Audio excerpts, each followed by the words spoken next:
Hello, everyone. This is Jonathan Little. I'm here with episode 189 of Weekly Poker Hand. We are still playing this $10,000 buy-in six-handed World Series of Poker event. We are in the money, and we just lost that big pot with 10s against 9s to put us back to a mere mortal stack of about, well, we'll call it 35 big blinds. So here, a player under the gun, which is also the low jack seat. Don't think that under the gun six-handed is the same as under the gun nine-handed. They're very different. The low jack seat raises to 27,000 at 6,000, 12,000. And then a player in the cutoff seat calls, probably the player who I just lost that big pot to.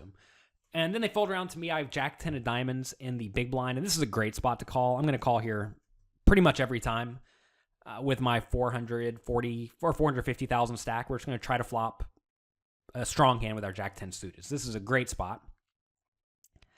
So it does come jack 8-5, two clubs. I have no club. I'm going to check call the flop if someone bets. If someone bets and someone raises, I will just fold. If the initial raiser bets and the cutoff calls, I'll hate that spot. I'll probably call, but I may actually fold depending on live reads. Like if you get the vibe that one or both of the opponents really love their hands, then you should at least consider getting out of the way.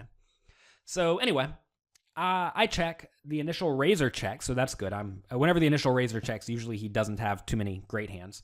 And then the player in the cutoff bets 40,000 into the 105,000 pots. And again, this is a player who is somewhat loose, somewhat splashy, so I'm definitely not folding.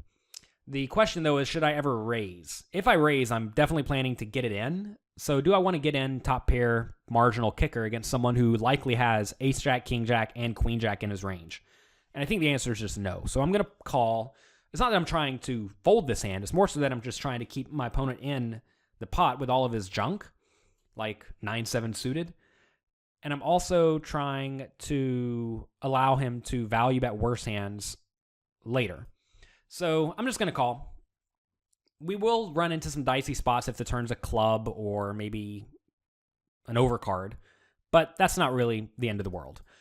Turn is a 3 of clubs, so not the scariest of clubs. It's one of the least scary clubs that could come. And now on the turn, I check and my opponent checks behind, which is great. That's exactly what I want to have happen. I want to play a medium pot with my medium strength hand. When he checks behind on the turn, he probably has mostly marginal made hands, I would guess. You'd have to think he would bet if he has flushes or draws. So I'm thinking he's going to have a lot of jacks and then maybe some 8s, maybe some hands like pocket 10s or pocket 9s. And he could sporadically have a hand like king, queen with the king of clubs that he decided to not bet. I mean, he could also just have like the nut flush that he decides to play slowly, or maybe even a weaker flush he decided to play slowly. Like if he could look at me and make a read that he thinks I really love my hand, he should definitely check back, or at least consider checking back lower flushes or sets. If he can look at me and tell that I really hate my hand on the other end of the spectrum, then he should consider checking back some hands that I'm drawing dead against. Like say he has king, queen of clubs, he should probably just check back, right? Because I can't really have much. So that's a pretty nice spot to check back if you think your opponent's always check folding.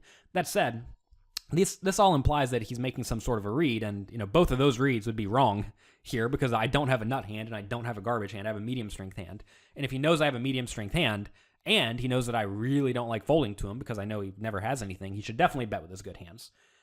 So when he checks back, if he's playing great, he's probably going to end up having some marginal jacks, or a bunch of marginal made hands, and some garbage that he decides to just give up with, because if he knows me, he knows I'm not folding. All right. River is a 10 of hearts, giving me top 2 pair. It does complete queen 9 and 9-7, so that is relevant. I said 9-7 was garbage earlier. I guess it's not total garbage. It was a double gut shot. Double gut shots are not quite garbage. They're not great, but they're not garbage. Anyway, with top 2 pair, do I want to value bet? Well, if this was a cash game setting or earlier in the tournament where there are no payout implications, I would definitely value bet here, unless I thought my opponent was really bluff happy. But in this scenario, given I would still like to not go broke if I happen to be beat, and also combined with the fact that I do think this player likes to bluff a lot, probably more often than he should, he just can't help himself, I think I need to check.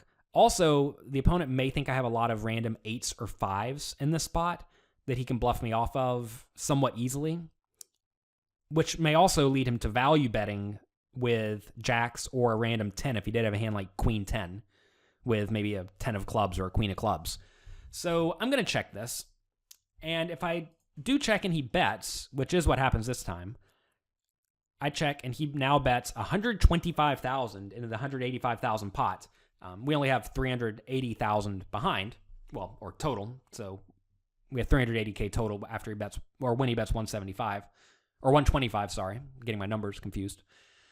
This is a spot where I think I have a pretty easy call. The pot was 185 and he bet 125. So this is a pretty hefty bet.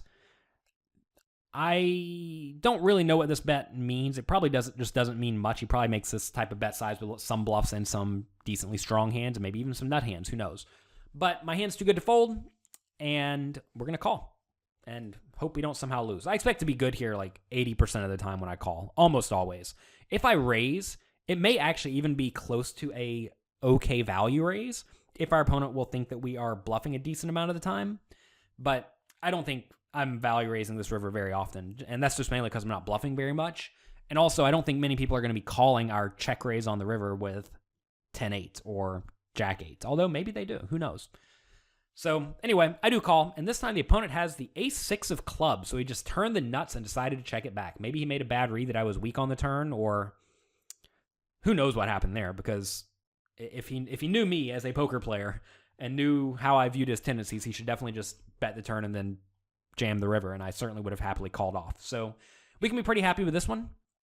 And we saved 256,000 chips, which is 20 big blinds, which it's not where we want to be, but it's 20 big blinds is way better than 0. And this hand really does illustrate the idea that I've sort of been harping on over the last few episodes of Weekly Poker Hand, that you really want to ensure you don't go broke in tournaments. And here, if we played this pot more aggressively, we would have no chips and be out. And instead, we get 20 big blinds and get to try to spin it up. And you don't spin it up very often, but when you do, it's very, very sweet.